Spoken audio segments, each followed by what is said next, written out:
حج اسلام کا جو نظام عبادات ہے اس میں نماز، روزہ، زکوٰۃ، حج جو ہیں ان کی ترتیب یہ ہے۔ نماز دن میں 5 وقت ہے، روزہ مہینے بھر کے ہیں، زکوٰۃ سال میں 1 دفعہ ہے، حج زندگی میں 1 دفعہ ہے۔ حج بنیادی طور پر اگر آپ غور کریں اور اسلام کے نظام عبادات میں اس کی حیثیت کو دیکھیں تو یہ سمجھیے کہ جب ایک شخص اس بات کا اعلان کرتا ہے، اعتراف کرتا ہے کہ لا الہ الا اللہ محمد الرسول اللہ صلی اللہ علیہ وسلم نہیں ہے کوئی معبود سوائے اللہ کے اور محمد صلی اللہ علیہ وسلم اس کے رسول ہے، تو اس کا مقصد یہ ہوتا ہے اور اس کا مطلب یہ ہوتا ہے کہ وہ اپنے آپ کو پوری طرح سے منشائے الہی کے سپرد کر رہا ہے۔ اگر آپ منشائے الہی کے سپرد کر رہے ہیں تو اس کا کہیں نہ کہیں ثبوت بھی ملنا چاہیے۔ اب ثبوت دینے کا کیا طریقہ ہے؟ ثبوت دینے کا طریقہ یہ ہے کہ جو چیز آپ کے پاس ہے، جو آپ کے قبضے میں ہے، آپ اس کو راہ خدا میں خرچ کرنے کے لیے تیار ہیں یا نہیں ہیں۔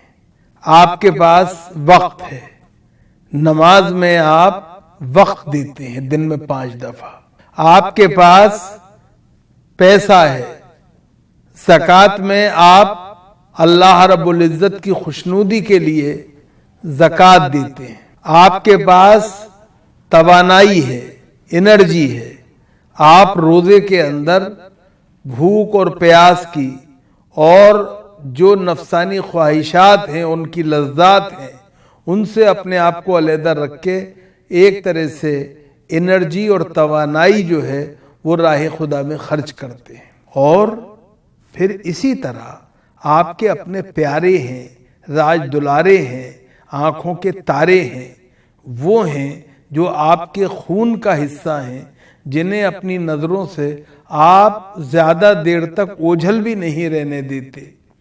آپ ان کو چھوڑ کر اللہ کی راہ میں نکلتے ہیں، اس کے گھر یعنی کعبۃ اللہ کی زیارت کے لیے اور مکہ مکرمہ پہنچتے ہیں، اور وہاں سے پہلے یا بعد میں حج کے آپ تمام جو حج کے ارکان ہیں ان کی ادائیگی کر کے یا اس سے پہلے نبی کریم علیہ الصلوۃ والسلام کے دیار اور جوار میں مدینہ منورہ جاتے ہیں۔ غرض آپ دیکھیں تو پتہ چلا کہ حج اس نظام عبادات کا حصہ ہے۔ ایک بات جو حج کے سلسلے میں اور یاد رکھنی چاہیے وہ یہ کہ اسلام میں جو نظام عبادات ہے اس میں جتنی بھی عبادات ہیں وہ کہیں نہ کہیں حج میں آ کے جمع ہو گئی ہیں۔ نماز پڑھتے ہی ہیں، آپ پیسہ خرچ کرتے ہی ہیں جیسے زکوٰۃ میں کرتے ہیں، اس سے زیادہ کرتے ہیں، آپ روزے میں توانائی دیتے ہیں، اس میں بھی آپ جو ہیں ارکان حج کی ادائیگی میں توانائی جو ہے اس کا خرچ کرتے ہیں۔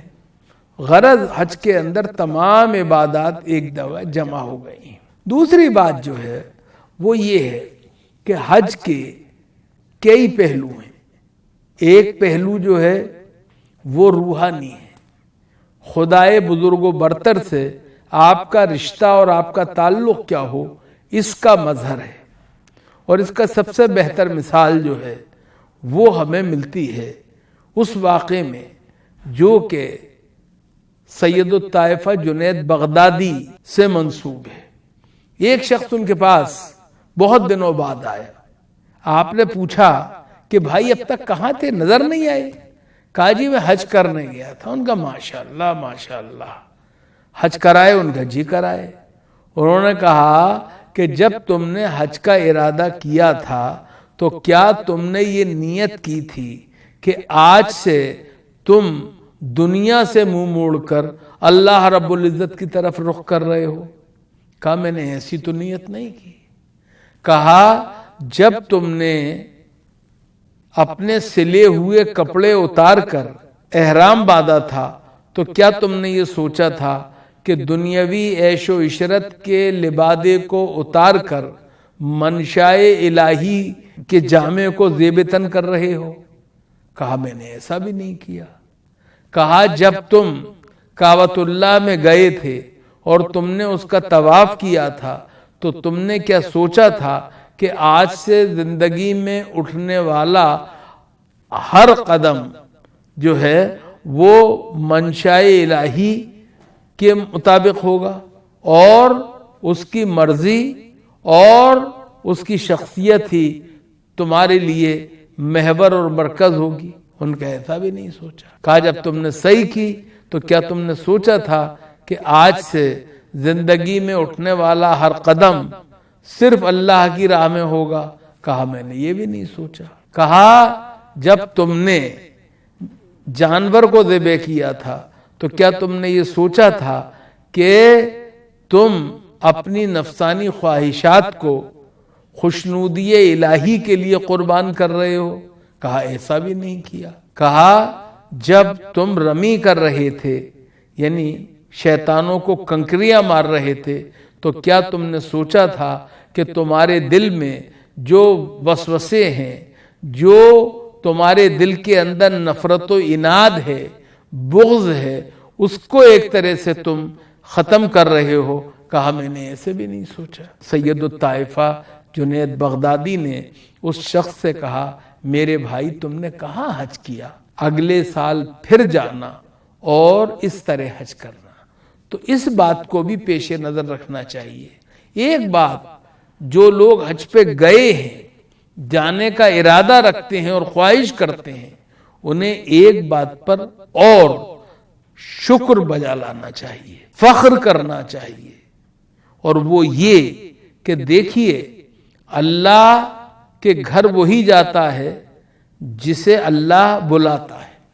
ہم اور آپ اپنے گھر میں کسی ایسے شخص کو جسے ہم ناپسندیدہ سمجھتے ہوں اسے نہیں بلاتے ہیں، تو پھر اللہ کے گھر کوئی ایسا کون سا جا سکتا ہے اور کیسے جا سکتا ہے جسے اللہ پسند نہ کرتا ہو؟ اس لیے جو گیا، جو بلایا گیا، جو جانے کی خواہش رکھتا ہے اور آگے بلا لیا جائے گا، اس کو اس پر فخر کرنا چاہیے کہ اللہ ابھی اس سے مایوس نہیں ہوا ہے، اللہ اس سے ابھی ناراض نہیں ہوا ہے۔ اور اس طرح سے اگر آپ دیکھیں تو اس بات کو بھی اپنے زندگی کا ایک حصہ بنانا چاہیے، اس کو اپنے خواب و خیال جو ہے اس کی زینت بنانا چاہیے۔ ایک بات۔ دوسری بات جو اور ہے وہ یہ ہے کہ جو حج ہے یہ اگر آپ غور فرمائیں تو یہ تین شخصیات کے گرد گھومتا ہے۔ ایک ابراہیم ہے، ایک حضرت ہاجرہ ہیں، ایک حضرت اسماعیل ہے۔ حضرت ابراہیم علیہ السلام جو خلیل اللہ ہیں یعنی اللہ کے دوست ہیں، وہ شوہر بھی ہیں اور باپ بھی ہیں، اور رضائے الہی جو ہے اس کے اطاعت میں کبھی انہوں نے کوئی کوتاہی نہیں کی۔ اللہ رب العزت نے کہا باپ کے راستے کو چھوڑ دو، چھوڑ دیا۔ جب آزمائش کا وقت آیا اور آپ کو ایک طرح سے جلتی ہوئی آگ میں ڈال دیا گیا تو آپ خوفزدہ نہیں ہوئے، بلکہ اپنے رب کی منشا اور مرضی جانتے ہوئے آگ میں کود پڑے۔ جیسے شاعر نے کہا ہے بے خطر کود پڑا آتش نمرود میں عشق، عقل ہے محو تماشائے لب بام ابھی۔ یہ کام عقل والا نہیں کرتا، یہ عشق والا کرتا ہے۔ حضرت ابراہیم کو اللہ رب العزت سے جو عشق تھا، جو محبت تھی، جو تعلق تھا، اس کا نتیجہ یہ تھا کہ آپ آگ میں کود پڑے اور آگ گلزار ہو گئی۔ اس کے بعد اللہ رب العزت نے حضرت ابراہیم سے کہا کہ اپنی جوان سال بیوی اور نوخیز بچے کو جاؤ اور ایک ایسی بے آب و گیا وادی میں جہاں جلی ہوئی پہاڑیاں اور کنکریلی ریت کے علاوہ کچھ نہیں، آدم نہیں، آدم زاد نہیں، کھانے پینے کا سامان نہیں، زندگی گزارنے کے کوئی وسائل نہیں، کوئی سایہ نہیں، آپ گئے اور چھوڑ آئے۔ اور کیسی عجیب بات ہے کہ جب چھوڑ کے جا رہے تھے مکہ مکرمہ کی وادی سے تو حضرت ہاجرہ فطری طور پہ شوہر کے پیچھے دوڑی، کہاں چھوڑ کے جا رہے ہو؟ کوئی جواب نہیں ملا، اور آگے بڑھی، کہا کہاں چھوڑ کے جا رہے ہو ہمیں؟ پھر بھی جواب نہیں پایا تو کہا کیا یہ تمہارے رب کا حکم ہے؟ حضرت ابراہیم نے اس وقت کہا ہاں۔ حضرت ہاجرہ وہیں رک گئی، شوہر چلے گئے۔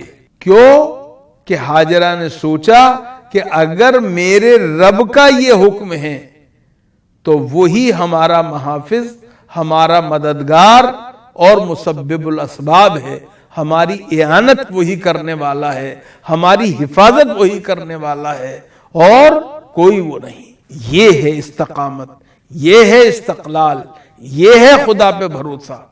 اور اس کے بعد شیرخوار اسماعیل پیاس سے تڑپنے لگے، جی ماں کی ممتا بے قرار ہو گئی، اور صفا سے مروہ اور مروہ سے صفا کے بیچ میں پانی کی تلاش میں دوڑنے لگی، اور ایک دفعہ نہیں، دو دفعہ نہیں، 7 دفعہ ماں نے چکر لگائے وارفتگی شوق میں۔ بیٹے کی پیاس کی تڑپ کو دیکھ کر بے چین ہو کر، اور اس کے بعد جب 7ویں دفعہ آئیں تو دیکھا کہ بیٹے کی ایڑیاں جس جگہ رگڑ رہی تھی زمین کو، وہاں کی زمین گیلی ہے۔ اس مٹی کو ہٹایا تو وہاں سے وہ چشمہ پھوٹتا ہوا نظر آیا جو آج تک انسانوں کی پیاس بجھا رہا ہے، اور جسے ہم آب زمزم کہتے ہیں۔ اس کے بعد ہم جو دیکھتے ہیں وہ یہ کہ جب اسماعیل بڑے ہو گئے تو اللہ کے حکم سے اس کے بتائے ہوئے نقشے کے مطابق باپ اور بیٹے نے اس گھر کی تعمیر کی جسے ہم کعبۃ اللہ کہتے ہیں، جسے اللہ کا گھر کہتے ہیں، جسے خانہ خدا کہتے ہیں۔ اور وہ کعبے کی دیواریں کھڑی کرتے جاتے تھے اور دعا مانگتے جاتے تھے کہ اللہ اس کو اپنا گھر بنا لے، ساری دنیا کا قبلہ بنا دے، یہاں لوگ آئیں اور تیری عبادت کریں۔ اللہ رب العزت نے ایسا ہی کیا۔ اس کے بعد ہمیں یہ بھی واقعہ معلوم ہے کہ حضرت ابراہیم خواب میں بار بار دیکھا کئی دن تک کہ وہ بیٹے کو یعنی اسماعیل کو قربان کر رہے ہیں خدائے بزرگ و برتر کی راہ میں۔ حضرت ابراہیم نے اس کو اشارہ غیبی سمجھا، اللہ کی مرضی جانا، اور بیٹے سے کہا میرا رب تیری قربانی چاہتا ہے۔ کیا بات ہے! اسماعیل نے کہا سرے تسلیم خم ہیں جو مزاج یار میں آئے۔ یہ اطاعت چاری کا جذبہ جو ہے یہ غیر معمولی ہے۔ اسماعیل نے غالب کی زبان میں غالباً یہی کہا کہ جان دی ہوئی اسی کی تھی، حق تو یہ ہے کہ حق ادا نہ ہوا، کون سی ہم اپنے پاس سے کوئی چیز دے رہے ہیں، یہ اسی کی دی ہوئی جان ہے، اسی کی عطا ہے، ہم اسی کو واپس کریں گے۔ اور وہ تیار ہو گئے۔ تیار ہونے کے بعد جو بات سمجھنے کی ہے وہ یہ ہے کہ حضرت اسماعیل اور حضرت ابراہیم قربان گاہ کی طرف چلے، رستے میں شیطان نے باپ کو اور بیٹے کو الگ الگ ورغلانے کی لاکھ کوششیں کی۔ باپ سے کہا کہاں قربان کرنے جا رہے ہو؟ ابراہیم نے شیطان کو دھتکار دیا، پھر اسماعیل کو ورغلایا شیطان نے، کہاں تم، کیا میں ان کے چکر میں آ رہے ہو، تمہارے نے ابھی دیکھا ہی کیا ہے، ابھی تو تمہاری زندگی پڑی ہے، بہت کچھ دیکھنا ہے۔ لیکن اسماعیل نے بھی اس کو دھتکار دیا اور اس طرح قربان گاہ پہ پہنچ گئے۔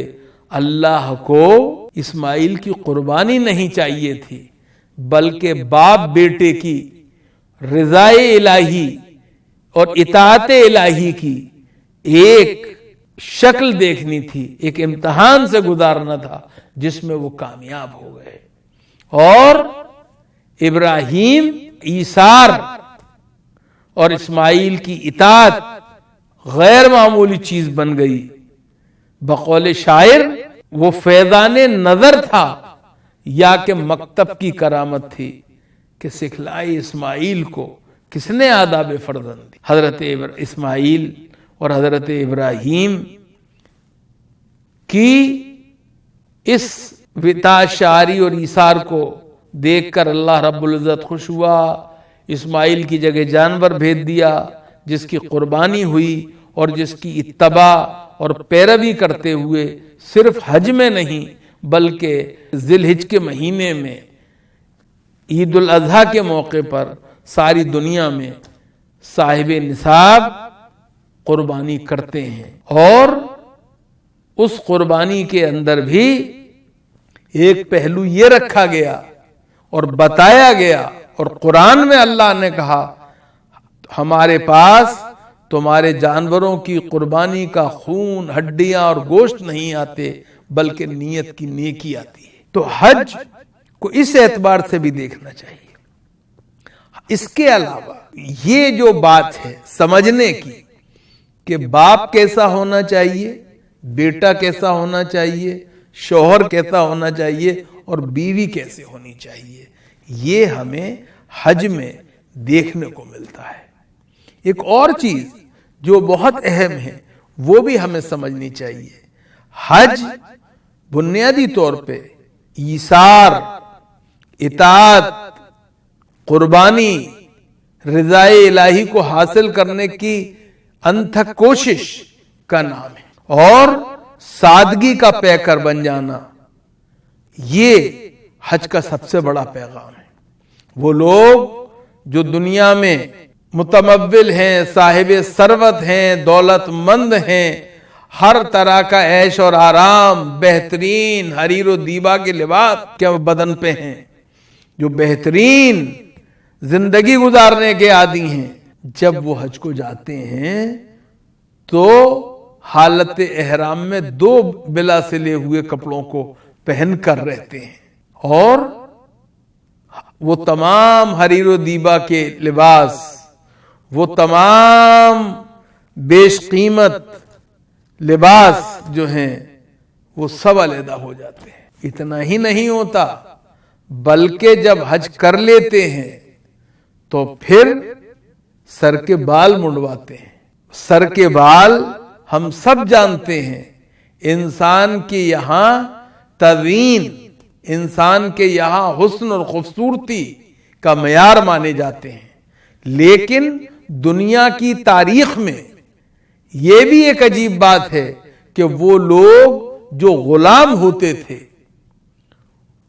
ان کو بال رکھنے کی اجازت نہیں ہوتی تھی۔ اس طرح سے حج کے اندر جب کوئی شخص بال کٹواتا ہے تو وہ اپنے آپ کو خدا کی غلامی میں سپرد کرنے اور پیش کرنے کا اعلان کرتا ہے۔ ایک اور چیز جو ہے، ہم کتنے ہی مالدار ہوں، کیسے ہی شاندار غالیچوں پہ اور قیمتی گدوں پہ آرام کرتے ہوں، لیکن جب ہم دن بھر کی توبہ و استغفار کے بعد، دعاؤں کے بعد لوٹتے ہیں تو مزدلفہ میں قیام کرتے ہیں، وہ بھی زمین پر، کنکریلی ریت پر، جلی ہوئی پہاڑیوں پر، اور کوئی عیش و آرام کا سامان نہیں ہوتا۔ اس طرح سے اگر آپ غور کریں تو پتہ چلے گا کہ حج جو ہے وہ انسان کے اندر جو ہے وہ کبر کو، غرور کو ختم کرتا ہے، سادگی کا پیکر بناتا ہے، اور ایک طرح سے اس کو ایک ایسی زندگی گزارنے پہ مجبور کرتا ہے جہاں بلو دی پاورٹی لائن، جو خط افلاس سے نیچے کے لوگ ہیں وہ زندگی گزارتے ہیں. اور اس طرح حج جو ہے وہ اپنے انتہا کو پہنچتا ہے، اور وہ انسان جس نے حج کیا اب شکرانہ ادا کرنے کے لیے، سلامی پیش کرنے کے لیے اپنے آقا و مولا جناب محمد الرسول اللہ صلی اللہ علیہ وسلم کے دیار میں جاتا ہے.